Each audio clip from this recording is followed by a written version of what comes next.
Tama. Sobra to dito. Ako na nasagot.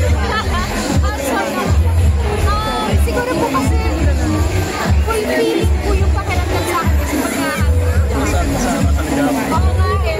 Ano siya, parang lalo ko yung kasi parang organized. So parang parte na rin po siya nagkaroon kung araw-araw. Tapos ang sarap lang sa pakiramdam ng lalo sa kanila. Julian, iba, hands-on ka? Gano'n ka hands-on? Hands-on po talaga kasi pag po may meeting kami. So kwento ko kung gaano ka hands-on yan. There's this another brand na hindi ko siya kasi pwedeng ma-mention kasi nga medyo conflict. But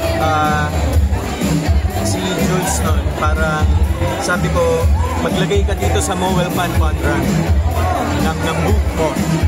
So sabi niya, wag, nakakahiya daw, ganyan-ganyan. Sabi ko, kasi parang it kind of invalidates all the conversations that happened before she entered into the business world. Kung hindi ko naman din siya matutulungan at some point. Siya po ang tumao doon. Siya nag-serve, siya nagluluto.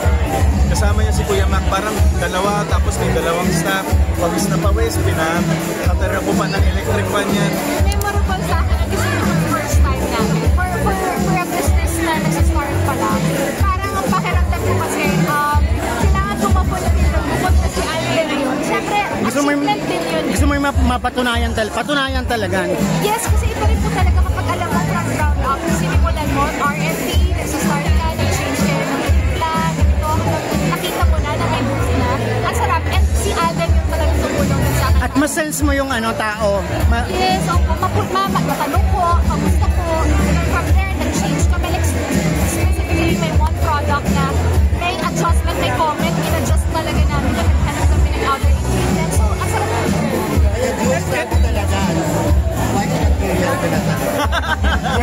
Ang sabi nga ni Coco, ito naman daw talaga na forever kumbaga sa ano,